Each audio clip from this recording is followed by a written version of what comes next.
The night my wife told me she was sleeping with my friends, I realized silence could be sharper than any scream. She didn't yell. She didn't cry. She leaned against the kitchen counter like she was bored with the conversation already, scrolling her phone, bare foot tapping the tile. "If it bothers you that I sleep with your friends," she said, not even looking up, "you're free to leave."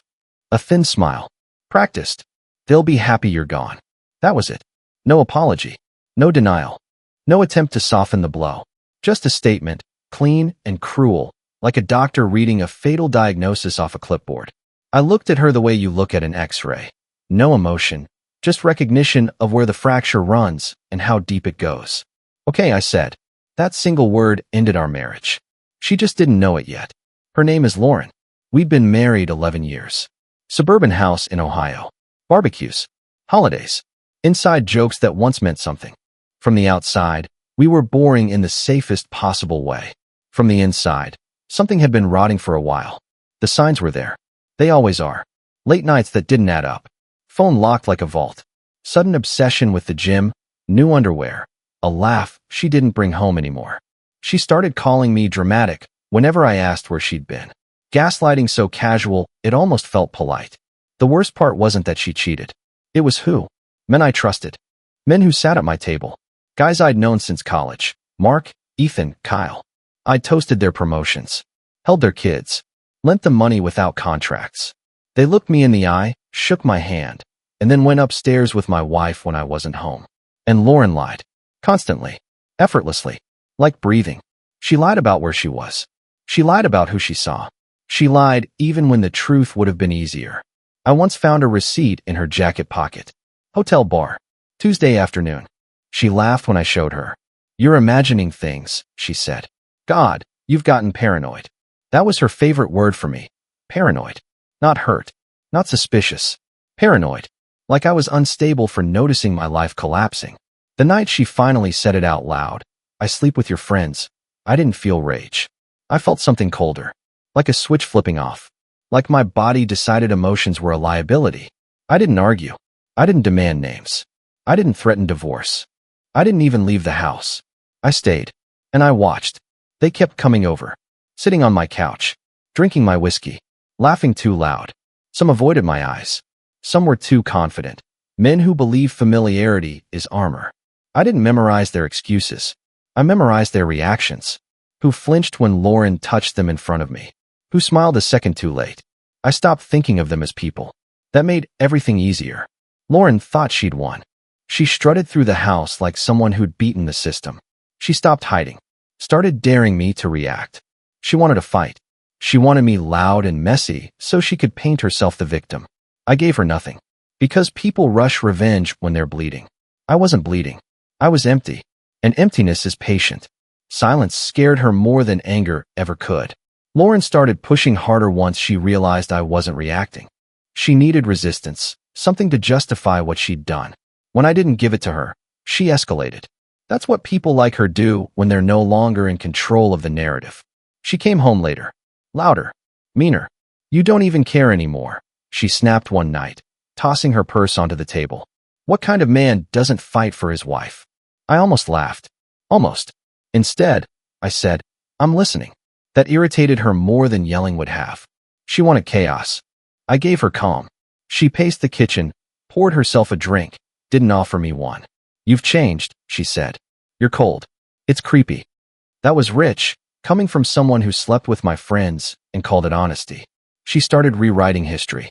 That was her real talent. According to Lauren, she hadn't cheated, she'd drifted. I hadn't been betrayed. I'd checked out. Her affairs weren't a choice. They were a reaction to my failures as a husband. "You stopped seeing me," she said. "You stopped touching me. What did you expect?" I expected loyalty. Apparently, that was outdated. I let her talk. I let her lie. I let her pile excuses on top of each other until even she couldn't keep track of them anymore. I wasn't collecting evidence for court. I was collecting something else. Patterns. Timelines. Overlaps. One night, while she was in the shower, her phone buzzed on the counter. I didn't grab it right away. I waited until it buzzed again.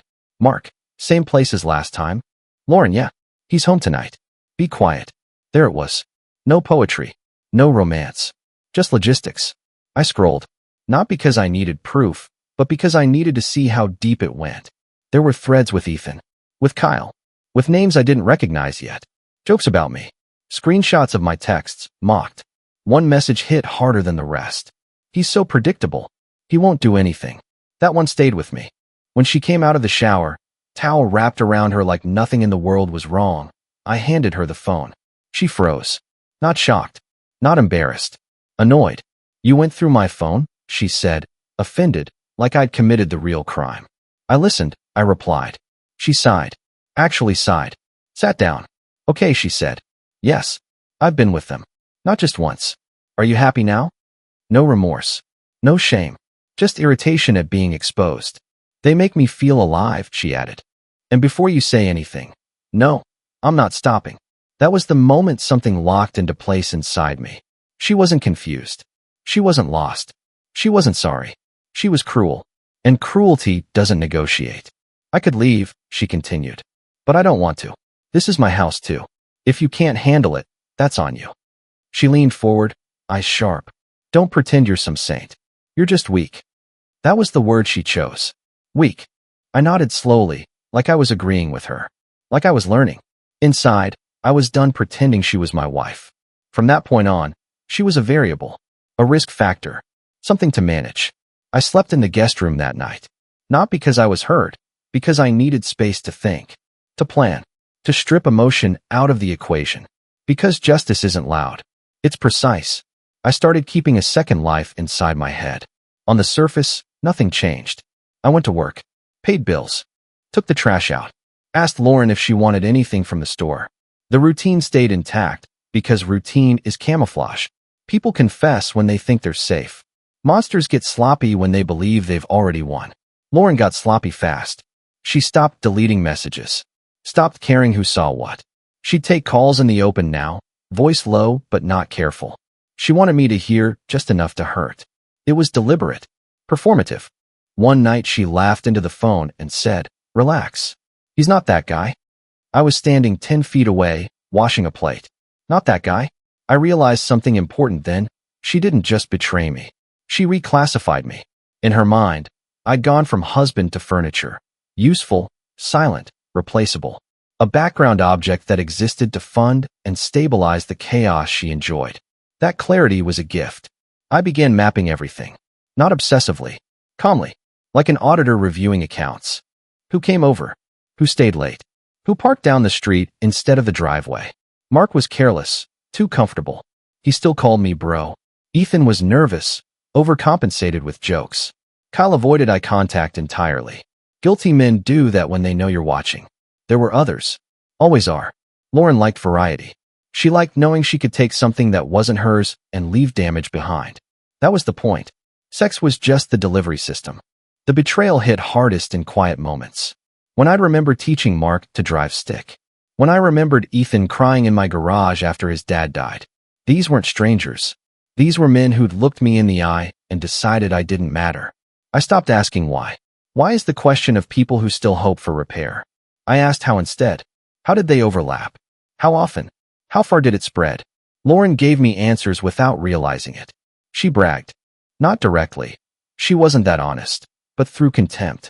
They're not like you, she said once, pouring wine. They take risks. Translation, they didn't care who got hurt. I opened a new bank account. Quietly, I made copies of documents. Titles. Statements. Messages. I spoke to a lawyer under the guise of financial planning. The word divorce never crossed my lips. I didn't want it echoing back yet. At night, alone in the guest room, the anger finally showed up. Not explosive. Surgical. The kind that sharpens your thinking instead of blurring it. I replayed her lies. Her smirk. The way she'd said weak like it was a diagnosis. She thought strength meant taking whatever you want and daring the world to stop you. She was wrong. Strength is restraint. Strength is timing. Strength is letting people walk themselves to the edge while you hold the door open. I didn't want her to hurt. I wanted her to understand. And understanding requires consequences that can't be argued away, slept off, or blamed on someone else. By the end of that week, I knew exactly what I was going to do. I just hadn't decided yet how long I'd let them enjoy the illusion before I pulled it out from under them. Because the colder the room, the louder the collapse. The first crack showed up where none of them expected it, inside their confidence. Mark called me one afternoon, voice too casual. Hey man, you good? Too quick.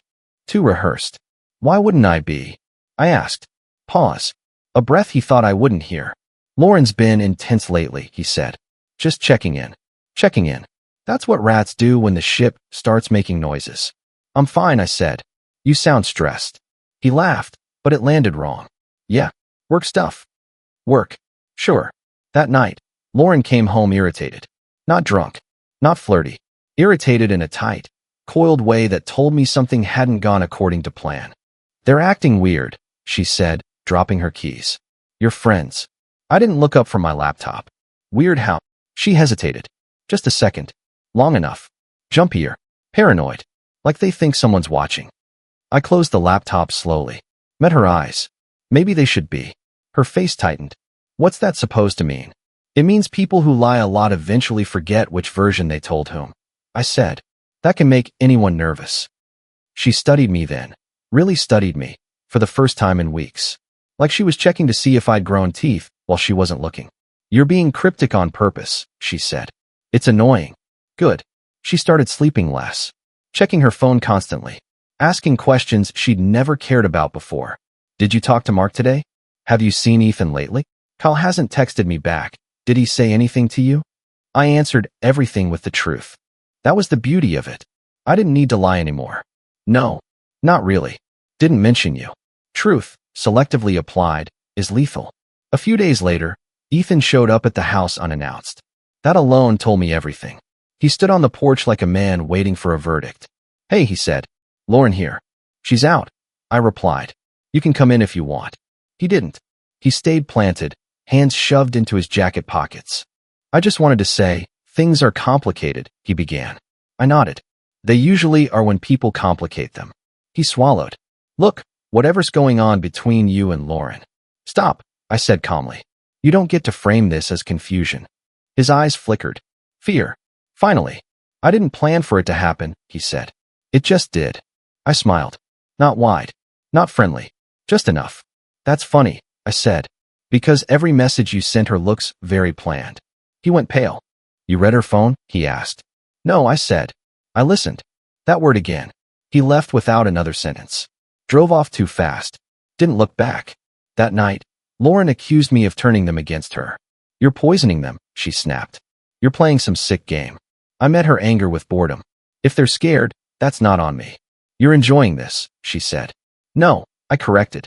I'm observing. She stared at me like she was seeing a stranger. Like the rules had changed without her consent. That's when she finally raised her voice. You think you're smarter than me? She shouted. You think you're in control? I stood up, slow and deliberate. No, I said. I think you mistook silence for surrender. Her mouth opened. Closed. No words came out. For the first time since she'd confessed, Lauren looked unsure. And uncertainty, once introduced, doesn't go away. It spreads. Fear changes people. It strips them down to their most honest version. Lauren started drinking earlier in the day. Not enough to get sloppy, just enough to take the edge off the paranoia. She checked the windows before closing the blinds. Locked her phone even when walking to the bathroom. Slept with it under her pillow like a talisman. She still lied. That never stopped. But now the lies were defensive, rushed, uneven. I'm going out with coworkers, she said one afternoon, already halfway out the door. Which ones? I asked. She froze. Just for a heartbeat. Does it matter? No, I said. I was just curious. She didn't go out that night. The circle was collapsing inward. The men she'd juggled so confidently were starting to crack under the weight of knowing they weren't special, just exposed. They stopped trusting each other. Stopped trusting her. Secrets don't age well when everyone involved knows there's an observer. Kyle texted me first. We need to talk. I didn't respond. Ethan followed the next day. I'm sorry. I never meant to hurt you. Still nothing. Apologies that arrive late aren't remorse. They're panic in polite clothing. Lauren noticed, of course. She always noticed when control slipped through her fingers. They're turning on me, she said one night, pacing the living room. I didn't do anything to deserve this. That almost made me laugh. You did exactly what you wanted, I said. People are just reacting. Her eyes flashed. You're enjoying this. You keep saying that, I replied. It makes me think you're projecting. She slapped the back of the couch. Hard. This isn't over, she hissed. You don't get to sit there acting superior. You're not innocent. That was her last card. Drag me down to her level. Make it mutual.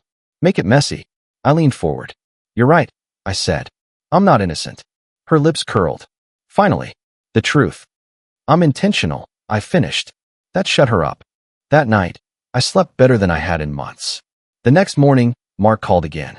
This time he didn't pretend. Something's wrong, he said. Doctors ran some tests. They want me to come back. I let silence stretch, long enough for him to fill it with his own thoughts. They asked about my history, he continued. About partners. Did you tell them the truth? I asked. He didn't answer. Over the next week, it happened in waves. Appointments. Follow-ups. Referrals. Conversations that started clinical and ended quiet. The kind of quiet that only comes when certainty disappears. Lauren's phone lit up constantly. She didn't answer most of the calls. When she did, she went into another room, lowered her voice, came back pale. What's going on? I asked her one evening. She looked at me like she was deciding whether lying was still worth the effort. They're sick, she said finally. Or they think they might be. And you? I asked. She swallowed. I'm fine. That was a lie. I could tell by how quickly she said it. The house felt colder after that. Not physically, something deeper. Like the walls themselves were tired of holding secrets. I watched her unravel quietly. The confidence drained out of her posture. The smirk disappeared. She started asking questions again, not accusations this time, but probing, uncertain ones. Did you tell anyone anything? Have you talked to a lawyer? Are you planning something? I answered honestly. Yes, and no, you already did. The realization hit her slowly. She hadn't lost control because of something I'd done. She'd lost it because consequences don't need permission. They just arrive. The doctors didn't call it panic. They called it concern. Concern sounds professional, manageable, temporary. But I could see it in their faces when Lauren finally dragged me along to one of her appointments. Tight mouths, careful phrasing, eyes that avoided certainty like it was radioactive. They asked questions she didn't want to answer. How many partners? When was the first? Any overlap? Lauren lied out of habit, then corrected herself when the follow-up questions boxed her in. Watching her try to outrun facts was almost educational. I sat quietly, hands folded. The supportive husband. That role still fit when needed. When we got back to the car, she slammed the door and started shaking. They're exaggerating, she said. They always do. It's probably nothing. Probably, I agreed. She stared straight ahead. You don't look surprised. I'm not, I said. This is what unchecked behavior looks like when it reaches the end of the line. She laughed, sharp, brittle. You think this is some kind of lesson? No, I replied. Lessons are optional. This is accounting. The men started comparing notes. I didn't have to be there to know it. Desperation has a pattern. Missed calls. Half confessions. Sudden honesty wrapped in excuses. Carl finally showed up in person. He looked smaller than I remembered. Shoulders hunched. Skin dull. He didn't sit down. I didn't know she was sleeping with all of us, he said quickly. She told me I was different. Everyone thinks they're different, I said. That's why it works. He rubbed his face. They found something. Not definitive yet, but registered, I finished. Documented. His eyes snapped up. How do you know that? I pay attention, I said. He nodded slowly. She ruined us. No, I corrected. You volunteered. He left without arguing. Lauren tried a different approach after that. Vulnerability. Tears. Nostalgia. She brought out old photos. Trips. Birthdays. Moments that once meant something. Remember this? She asked softly, holding up a picture from our 10th anniversary. I remember who I was, I said. That guy's gone. She reached for my hand. I didn't pull away. I let her feel the distance instead. I made mistakes, she whispered. But we can fix this. Fix. Such a hopeful word. You didn't make mistakes, I said. You made choices. Repeatedly. And you defended them. Her voice broke. I didn't think it would end like this. That's because you never thought it would end at all, I said. She started crying then. Real crying. Ugly. Uncontrolled. For the first time, I believed she understood that something irreversible had happened. Not to her body. To her life. I moved out the next morning. Took only what I needed. Left the rest for lawyers to inventory. The house felt lighter when I closed the door behind me. Not peaceful. Clear. Justice doesn't rush. But once it starts moving, it doesn't stop to check who's in the way. Distance stripped the last illusions away. Living alone didn't feel lonely. It felt accurate. Lauren called the first night after I moved out. I didn't answer. She texted. Long paragraphs. Apologies mixed with blame, regret tangled with self-pity. The usual cocktail. I let it sit unread. Words lose power when there's no one left to perform for. The lawyers moved faster than she expected. Infidelity has a paper trail when people are careless. Messages. Timelines. Medical disclosures tied to legal obligations. I didn't need to exaggerate anything. Reality was already loud enough. Lauren's tone shifted once she realized charm wouldn't save her. This is excessive, she snapped during one call. You're trying to destroy me. I kept my voice even. I'm documenting what happened. That's the same thing. No, I said. Destruction requires intent. This is just accuracy. She went quiet after that. The men fared worse. Mark was the first to crack publicly. Medical leave turned into personal reasons. Then rumors. Then silence. Ethan's wife filed for separation before the test results were even finalized. Kyle disappeared from social media altogether. Digital witness protection for the guilty. They all stopped calling me. Not because they forgave themselves. Because they were afraid I hadn't finished. Lauren showed up at my apartment one afternoon without warning. No makeup. Eyes hollow. She looked like someone who'd been awake too long with her own thoughts. You planned this, she said. I didn't invite her in. I adapted, I replied. She laughed weakly. You're acting like I committed a crime. You violated trust, I said. That's worse. Crimes end. Reputations linger.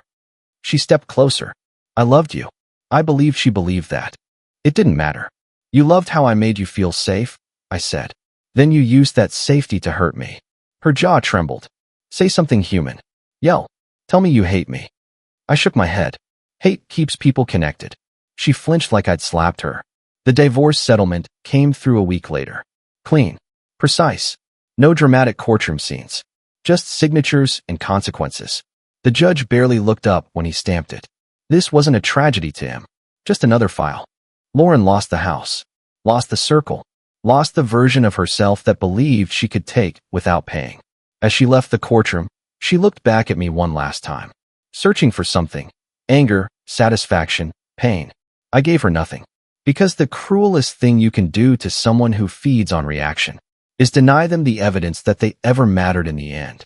After the divorce, the noise didn't stop, it just moved farther away.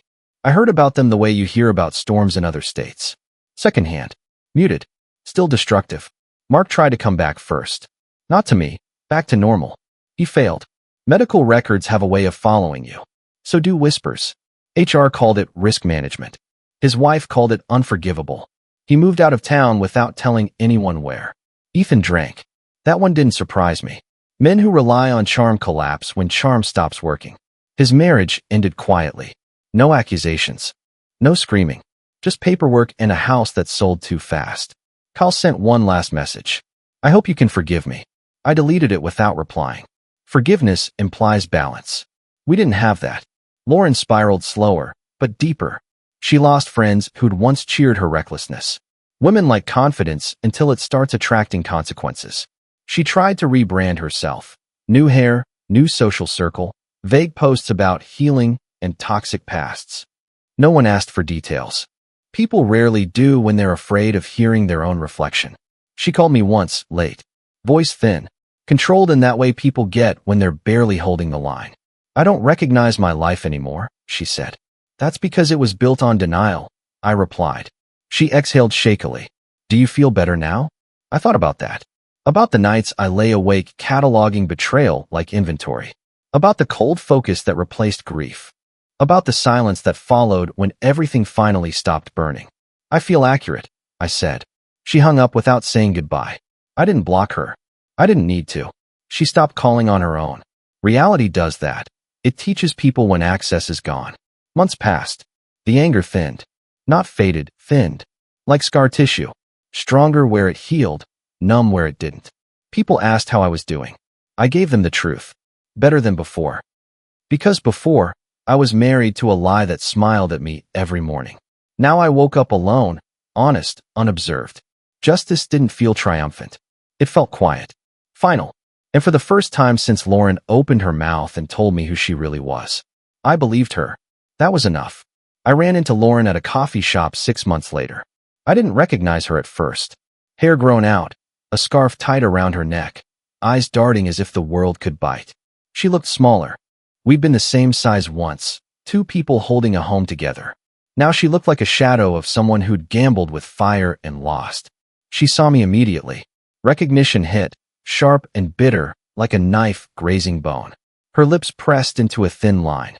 She didn't smile, didn't wave, just froze. "Hi," she said cautiously, as if testing the air. I nodded. "Hi, Lauren." She glanced away, then back, her voice trembling slightly. "Hi. I've changed." I studied her. I didn't see change. I saw survival. A girl who had learned that consequences don't negotiate. A woman whose friends were gone, whose reputation was fractured, whose lies had returned like boomerangs. "I see," I said. "You look tired." She flinched. "It's been a hard 6 months." "I can imagine," I replied. "Some things don't heal with excuses." She lowered her gaze, finally understanding that words weren't enough. That all the charm and manipulation she had wielded for years had evaporated. No doctor's visit, no legal paperwork, no whispered secrets could save her from what she'd built for herself. We sat across from each other in silence for a long moment. The coffee steam rose between us, delicate, fleeting, like the life we once shared. I didn't offer forgiveness. I didn't ask for apologies. They weren't needed. Finally, she whispered, almost to herself, "I didn't think it would end like this." "No one does," I said, "until reality catches up." She nodded, as if I'd just given her the final truth she could no longer run from. Then she stood, placed money on the table, and walked out, leaving nothing behind but the echo of her mistakes. I watched her go, feeling nothing but clarity. Cold, precise, like the calm after a storm that has already claimed everything it intended to. Because revenge isn't loud. It isn't messy. It's inevitable. It arrives quietly, systematically, and leaves everyone involved with no illusions, except the one who planned it. I finished my coffee, paid, and walked out the door. The street was noisy, alive, and I was completely free. No anger, no love, no pain, just justice served in silence. I never called Lauren again. I didn't need to. By the time she walked out of that coffee shop, the story was over. She had been dismantled not by me, but by the consequences of her own choices, meticulously, silently, and without mercy. The men followed in her wake. Mark moved cities, jobless and humiliated. Ethan drank himself into isolation. Kyle vanished from every social platform, too afraid of whispers to show his face. Their lives weren't destroyed by violence or rage. They were unraveled by accountability, by the cold arithmetic of actions and repercussions. I didn't gloat. I didn't celebrate. That's not how it works. Satisfaction isn't in watching someone fall. It's in knowing the ledger balances. Every lie, every betrayal, every careless grin they'd shared over drinks in my living room. They all had a cost.